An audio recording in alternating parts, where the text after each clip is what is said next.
amigos? ¿Cómo están? Bienvenidos a Escaño 131, un espacio creado para dar a conocer en qué consisten y cuáles son las principales funciones del Parlamento Nacional y por ende de los congresistas de la República.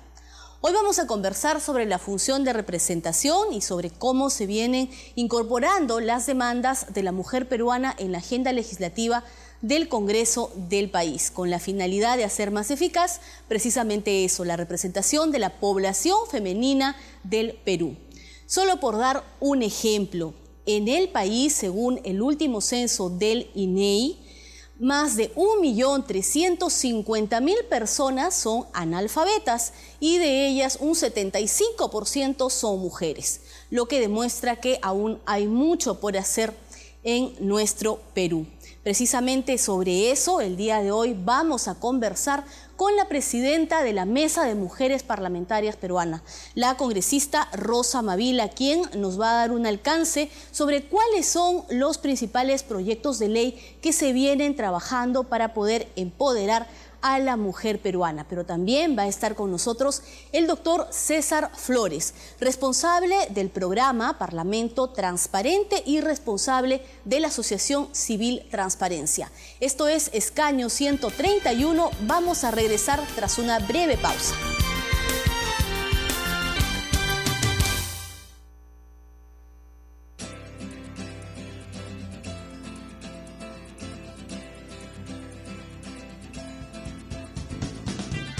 El Congreso de la República cuenta con un fondo editorial que tiene a su cargo la publicación de libros de diversos temas: político, jurídico, social y cultural. El Fondo Editorial del Congreso divulga obras que contribuyen a ampliar la reflexión ciudadana sobre cultura peruana, política, así como tradiciones e historia de personajes ilustres de la nación. Pero además edita textos sobre la acción legislativa, de control y de representación. También prioriza la publicación de libros que contribuyen a la consolidación de un pensamiento nacional y universal. La producción del fondo se divide en 6 series. Visiones del Perú. Publica síntesis e imágenes sobre Perú en la era global. Reconocimientos. Rinde homenaje a las comunidades étnicas, personajes e instituciones fundamentales de la peruanidad. Pensamiento peruano. Rescata la obra de aquellos hombres cuya reflexión ha resultado decisiva para generar nuevas aproximaciones críticas a la realidad peruana. Estudios jurídicos. Publica temas jurídicos y constitucionales de la nación. Documentos parlamentarios. Difunde el trabajo de las comisiones parlamentarias y textos sobre la marcha de la agenda legislativa. Congreso de la República e Inquisición del Perú. Publica temas sobre la historia y el desarrollo institucional del Congreso de la República y la Inquisición en el Perú. Usted puede encontrar información sobre las publicaciones del Fondo Editorial, sus precios y cómo adquirir los libros en la página web del Congreso. Ingresa a www.congreso.gov.pe, haz clic en el link Proyección Cultural y luego en Fondo Editorial. Finalmente, ingresa a cualquiera de las opciones Catálogo o Buscador. También puedes enviar un correo a fondoeditorial@congreso.gov.pe o si quieres llamar al 311-7777, anexo 7846 o visitar las oficinas del Fondo Editorial en Girón Guayaga 358 Lima. La atención es de lunes a viernes, de 9 de la mañana a 1 de la tarde y de 2 a 5 de la tarde. Los ingresos obtenidos de la venta de los libros son destinados exclusivamente a la publicación de nuevas obras. Además, el Fondo Editorial del Congreso de la República organiza talleres, coloquios y conferencias relacionados a su labor editorial.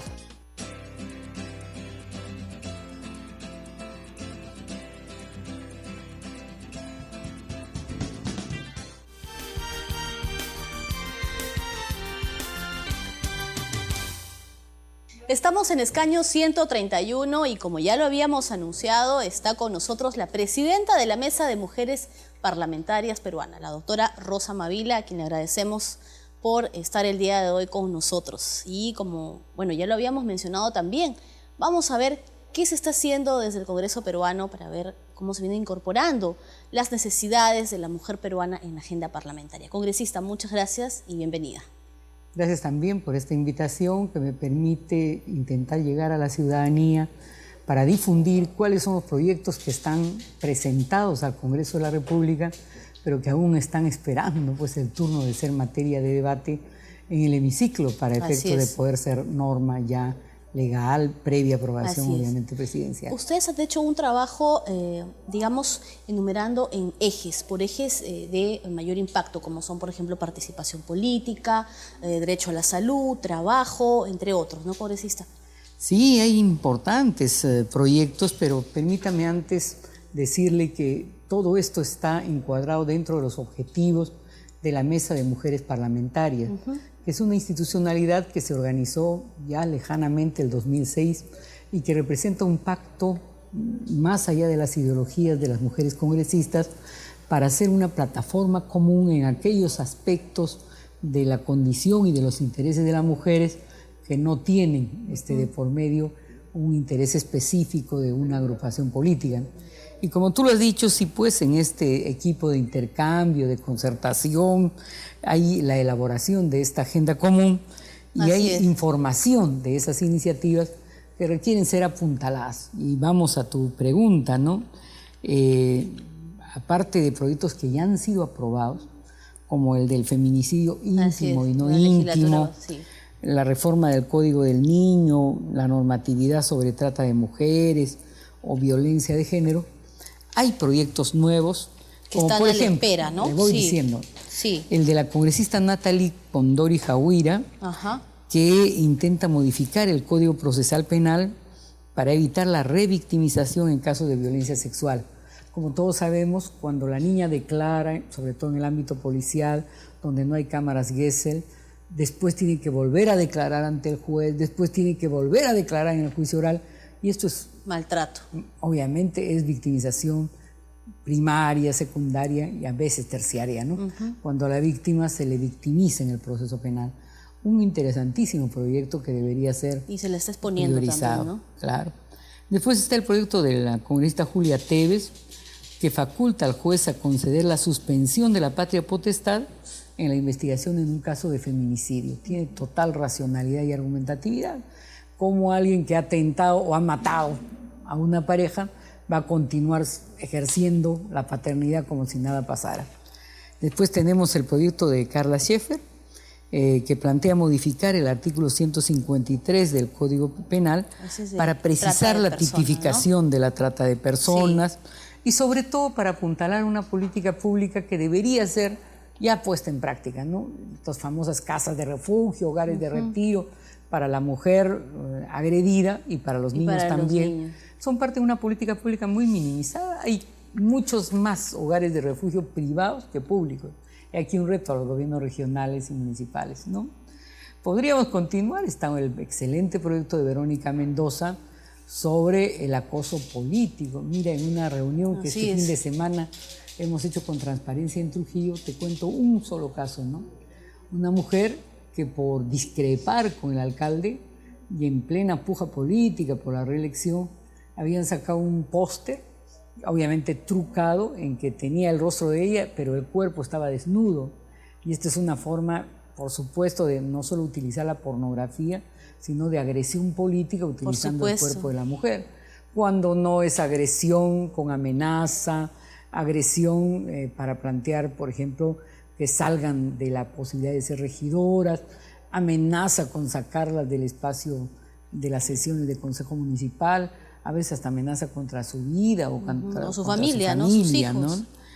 Este proyecto es bien importante. Está también el proyecto de la congresista Carmen Momonte, la vicepresidenta del Congreso, que plantea una reforma en la Ley Orgánica de Elecciones, estableciendo una nueva cuota de género a implementar, ¿no?, la alternancia en elecciones generales. O sea, señor televidente, que en las candidaturas que vengan, en todos los niveles de elección general, venga pues una mujer, un hombre, una mujer, un hombre, un hombre, una mujer, un hombre, una mujer. Congresista, por lo menos hasta llegar al porcentaje de la cuota, que es del 30% en nuestro país. En otros países tan cercanos como Ecuador es del orden del 50%. Congresista, y este proyecto, por ejemplo, podría ser, no sé cómo se trabaja con el suyo, podría ser unificado o algo así para que salga uno solo, el suyo es de alternancia.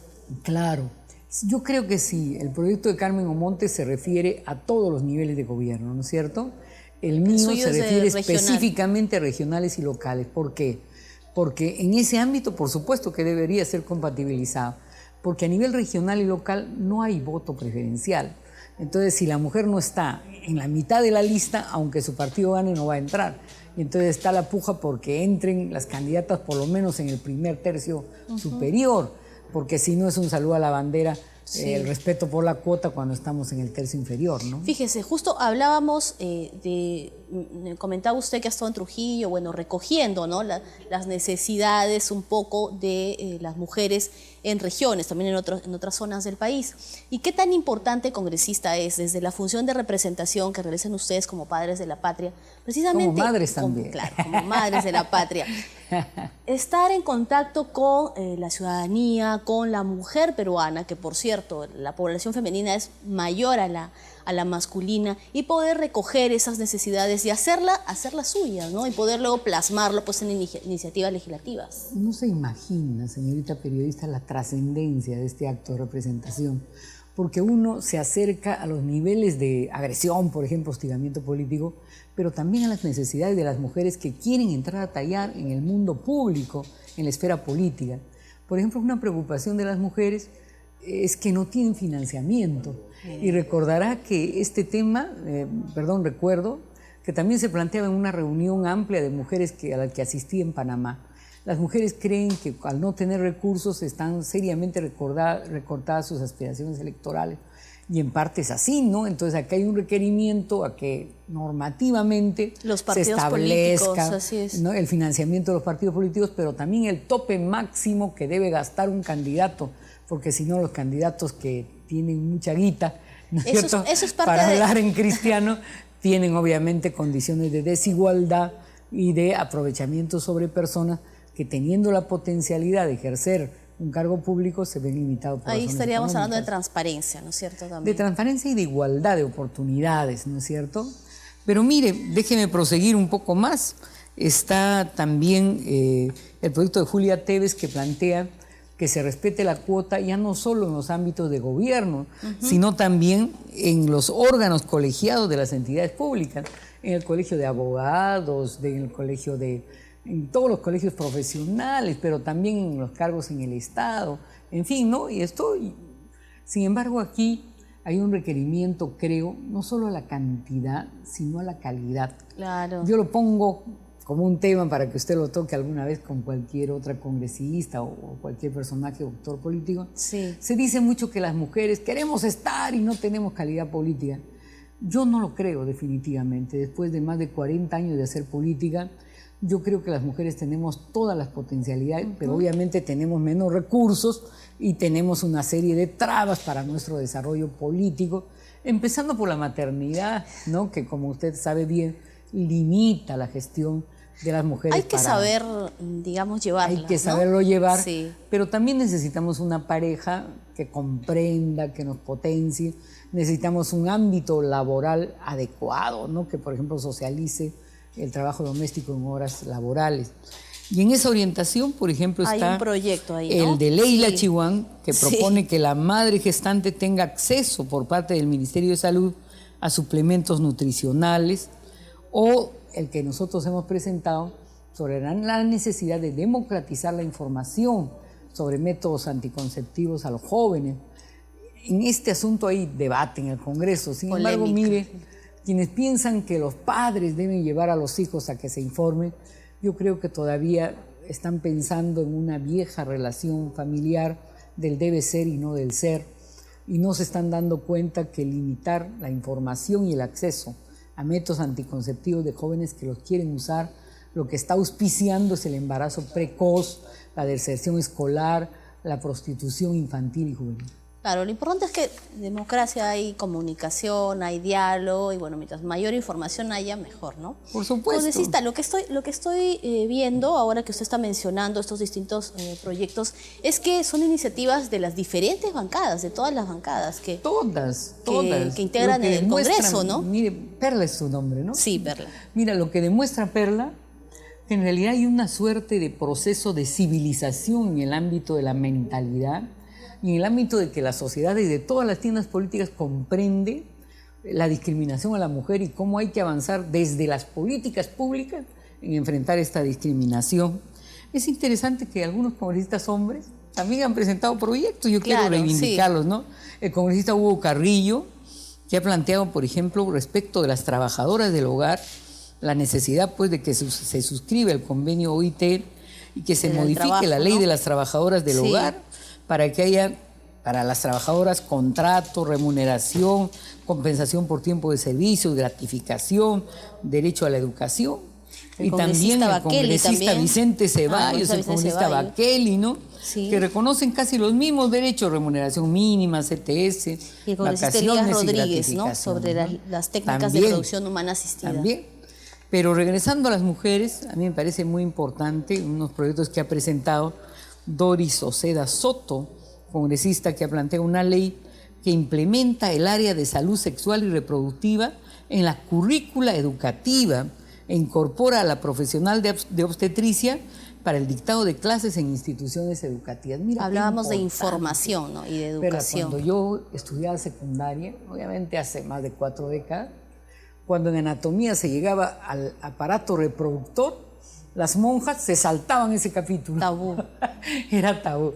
¿Cómo es posible, no? Si el conocimiento del cuerpo es parte esencial de la vida, ¿no es cierto? Claro. Y parte esencial además de prevención de la salud. Y aquí hay un lindo proyecto de Cecilia Tait que plantea la necesidad de la prevención y registro de cáncer de mama con la mamografía anual gratuita y obligatoria. En los centros, ¿no?, de salud públicos, ¿no? Ajá. Sí. Y hay una ley del camplaje tardío de cordón umbilical, la que no sé si tú sabías, yo no sabía. Algo. Pero lo que significa soy mamá es también, que inmediatamente después del parto natural, hasta 3 minutos, o al cese del latido de la vena umbilical, me parece. Claro, ¿sí, no?, después del nacimiento del niño, hay un procedimiento con la finalidad de disminuir los índices de desnutrición infantil. Desnutrición. Entonces mira qué trascendente, ¿no?, con una sola política pública. Así así yo veo que hay un interés que deberíamos darle importancia, darle continuidad. Esto que apuesta a políticas públicas de largo aliento, de calidad de vida, de derechos humanos fundamentales, debe tener tal vez tanto o más peso que lo que son los temas momentáneos y de coyuntura. Así es. Varios de esos ya van al pleno, congresista. Qué bueno, ¿cierto? Me parece, ¿no?, perfecto. Esperemos, bueno, que haya buenas noticias. Yo creo que sobre la materia, para la próxima legislatura. Salvo que haya criterios pues de oposición, de mentalidad ya anacrónica, ¿no? Pero me parece que podría haber consensos rápidamente y rápidamente sacarlos. Si la mesa de mujeres parlamentarias o una comisión similar fuera integrada por congresistas varones, ¿usted cree que de repente se podría llegar a mejores consensos y más rápido? Mira, yo creo que la mesa debe mantenerse como un espacio de acumulación de fuerza de género. Sin embargo, el segundo espacio de trabajo de la mesa es, ya, nos ponemos de acuerdo en este proyecto, convencemos, pues.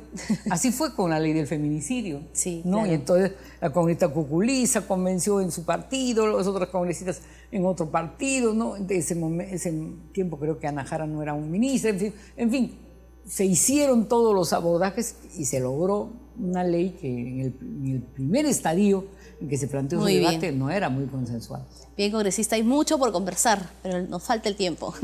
Muchas gracias. Un gusto venir, de verdad. Muchas gracias, muy amable y hasta la próxima, congresista. Nosotros vamos a despedir este bloque y no se mueva porque seguimos con nuestro segundo invitado tras la pausa.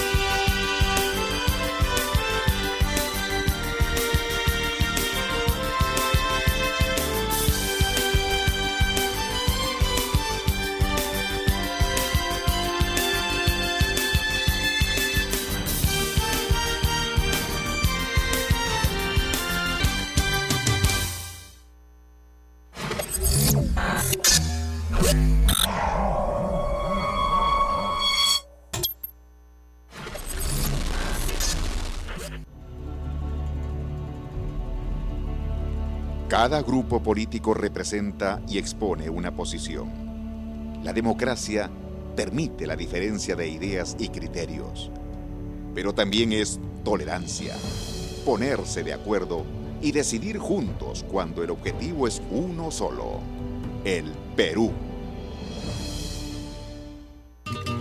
Con un promedio de 20.000 operaciones mensuales, el Banco de la Nación de Aguas Verdes Tumbes es el soporte financiero del comercio en nuestra frontera norte. Soy ecuatoriana, vivo en Huaquilla, tengo mi negocio hace 30 años. Yo trabajo con el Banco de la Nación para evitar el robo y todo eso. Viernes o sábado depositamos el dinero en el banco para tener más seguridad y no estar continuamente con el dinero en la mano. El banco nos da una facilidad a la gente trabajadora porque uno puede hacer sus depósitos, sus giros, pagando un interés muy bajo a comparación de los demás bancos. Nuestro compromiso con la eficiencia y la innovación brinda también la mejor protección para sus operaciones a través de la banca electrónica. En internet pueden ser sus transacciones directamente, un giro, una transacción de cuenta a cuenta. Porque encuentras todos los servicios en canales de atención cercanos y seguros. Banco de la Nación, el banco de todos. Perú, progreso para todos.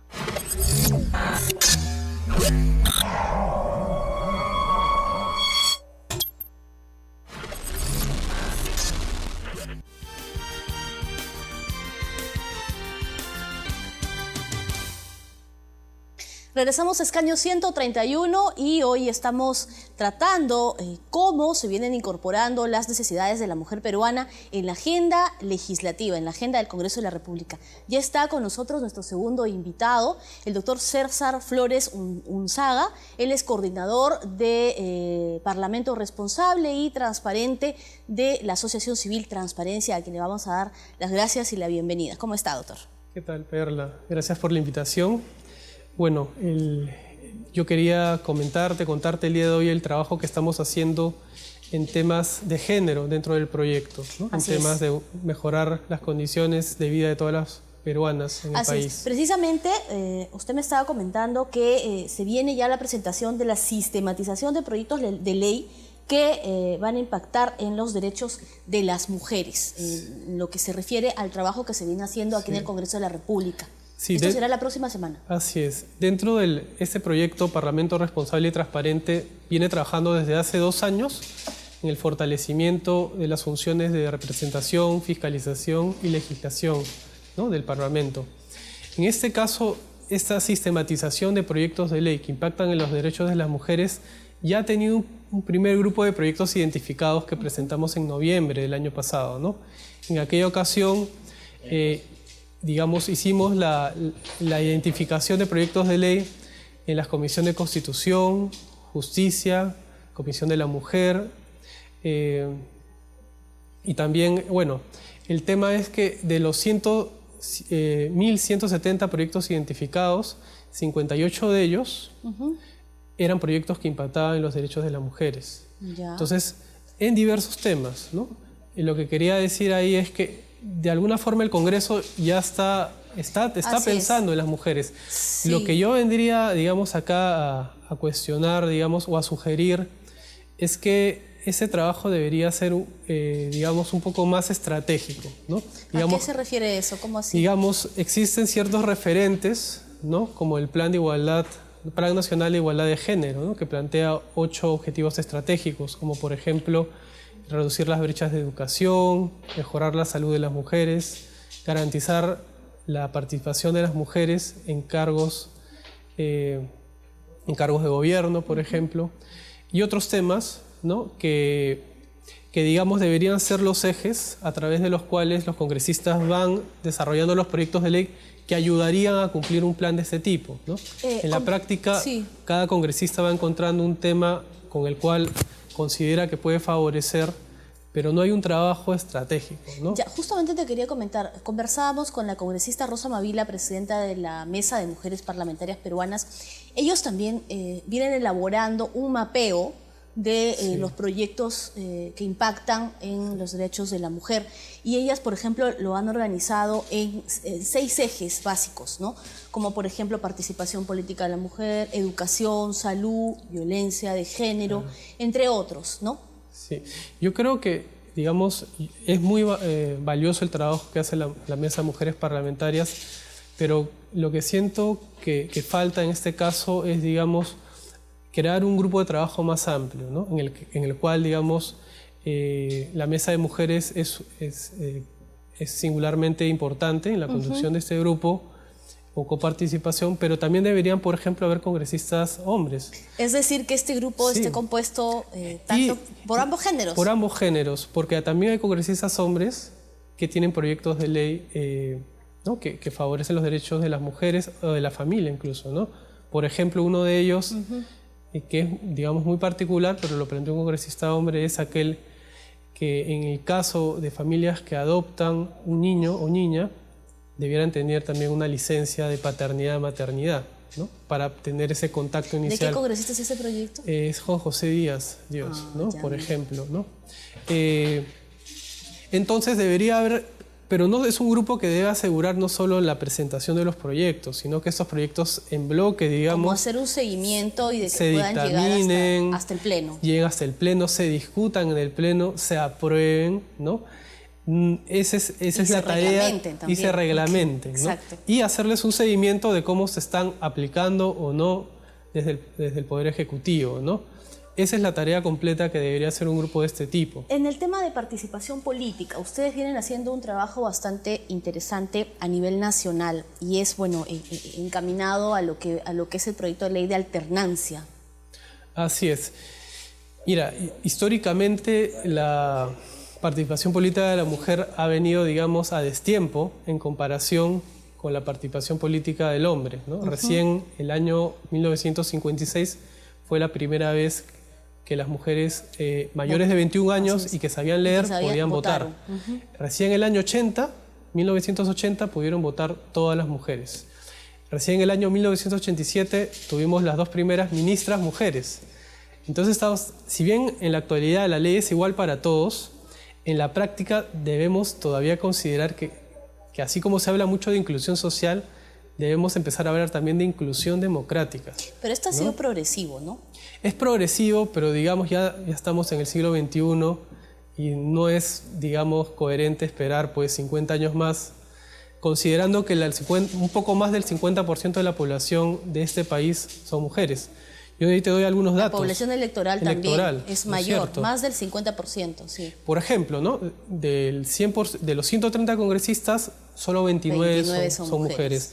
En los consejos regionales, a nivel nacional, el 28% de los consejeros regionales solo son mujeres. No hay ninguna presidenta regional. 72% son hombres. Igual pasa con los regidores en las municipalidades provinciales, regidores en las municipalidades distritales. Las mujeres solo son el 24% en el caso de las municipalidades provinciales y el 28% en el caso de las municipalidades distritales. ¿Y de quién depende que se realice todo este cambio? En el tema de alternancia, la ley de alternancia que precisamente la está promoviendo el proyecto de ley la congresista Rosa Mavila. Sí, es Rosa Mavila, claro. ¿Sí? Lo que plantea es que en las listas digamos, aparezcan de manera alternada un hombre, una mujer, o una mujer, un hombre, una mujer, un hombre, una mujer, un hombre.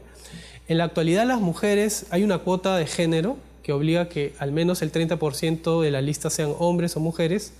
Normalmente el 70% son hombres y el 30% son mujeres. Y lo que pasa es que las mujeres, por lo general, son puestas al final de las listas. Y una congresista me decía en un programa anterior que por lo general son colocadas al final y como elemento decorativo, ¿no? Y efectivamente, colocándolas al final, no salen elegidas. Esa es una razón por la cual finalmente hay menos representación de mujeres en cargos, ¿no?, de decisión. Esta ley es importante, digamos, para ayudar a nivelar un poco más rápido esta disparidad histórica que acabo de mencionar, en el cual las mujeres fueron excluidas, ¿no?, de poder participar en la política, y esto se ve, ¿no? Se ve en la actualidad cómo quedan rezagos de ese tipo, ¿no? Otro proyecto de ley que a nosotros también nos interesa promover desde Transparencia es el famoso proyecto de ley de acoso político. Así es. ¿No?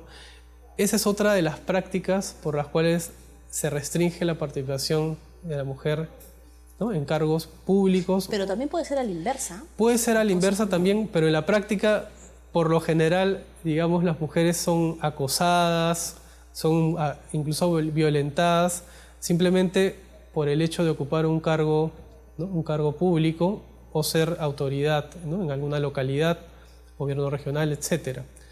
Entonces, sí nos parece muy valioso, digamos, incentivar, promover en la ciudadanía el hecho de que estas prácticas deben denunciarse, por ejemplo, ¿no? Hay tareas para esta legislatura, ciertamente, Así en es. lo que es elaboración de iniciativas que recojan pues, Sí. esa falta de oportunidades muchas veces de las mujeres, ¿no? De la mujer peruana. Sí. Pero, por ejemplo, en temas de educación, ¿cómo lo han visto ustedes cuando en el Perú de 1.350.000, más de 1.350.000 de analfabetos, 75% son mujeres, según el último censo de INEI? Precisamente uno de los 8 objetivos del Plan Nacional de Igualdad de Género es reducir la brecha educativa entre hombres y mujeres. Entonces, digamos, si este grupo, incluido por la Mesa de Mujeres Parlamentarias y otros congresistas hombres también, Porque todo parte por ahí, ¿no? enfocar, mira, ya tenemos proyectos de ley de este tipo, ¿no? Nos falta en temas de educación, ¿no? Guiémonos por esa estrategia nacional, ¿no? Debería haber una mirada de este tipo para ir abordando todos esos temas en los que aún falta, digamos, empujar la equidad de género. En otros países, como por ejemplo en Uruguay y en México, hay comisiones especiales que solamente se dedican a... son como una especie de filtro para ver si es que los proyectos que supuestamente van a beneficiar a las mujeres efectivamente lo van a hacer. Son como unas comisiones, ¿no? ¿Te parece que también podría implementarse eso en nuestro Congreso? Bueno, ya lo has mencionado, que para ti Sí. la comisión debería ser no solo multipartidaria, sino también de ambos géneros, ambos ¿no? géneros. Sí, en realidad, bueno, en general en el tema legislativo falta todavía avanzar en el tema del análisis costo-beneficio, ¿no? De los proyectos de ley. Precisamente en el proyecto Parlamento Responsable y Transparente, ¿no? Que es apoyado por USAID, hemos hecho una publicación reciente, ¿no? Sobre un poco dando algunas sugerencias en este punto, ¿no? Pero esto no solo escapa al tema de género, ¿no? Es un tema mucho más amplio. Lo que sí quería añadir como un complemento a esta discusión es que es necesario también que la función legislativa esté fuertemente acompañada por un pedido de opinión ciudadana, Exacto. ¿no? Cuando se está proponiendo, discutiendo un proyecto de ley, ¿no? Nosotros hemos sacado precisamente un kit de 8 herramientas de pedidos de opinión ciudadana o participación ciudadana en el proceso legislativo, ¿no? Son algunas, digamos, medidas que algunos congresistas usan, ¿no? Como crear grupos especializados de trabajo, llamar a actores audiencias clave, públicas también, ¿no? Que actualmente se hacen en la Semana de Representación, por ejemplo. Así es, o incluso también aprovechar, ¿no? El Parlamento virtual, ¿no? De la Oficina de Participación Ciudadana. Debería haber una mayor... ¿Mecanismos? Ser más proactivo, ¿no? En esta medida, porque de ahí también van a surgir, digamos, algunos temas que necesitan ser cubiertos, ¿no? Así es, sí, y tratar de ver, ¿no? Y de Mecanismos, consensuarlos, recibir herramientas, recomendaciones también de especialistas, de actores clave y de la ciudadanía en general. para poder recoger pues, las necesidades, las demandas de la población, ¿no? Así es. Y más aún como conversábamos el día de hoy pues, sobre las demandas de la población femenina. Muchas gracias, doctor. Muchas gracias a ti, Perla. Gracias por su participación hoy. Gracias a ti. Bueno, Manuel. entonces nosotros estamos terminando ya esta edición de Escaño 131. El día de hoy hemos visto la función de representación y qué es lo que se viene viendo en el Parlamento Nacional para justamente hacer eso, plasmar las necesidades de la mujer peruana en la agenda parlamentaria del Congreso peruano. Nosotros nos despedimos, no sin antes recordarles que pueden escribirnos al correo electrónico que aparece en su pantalla. Hasta la próxima.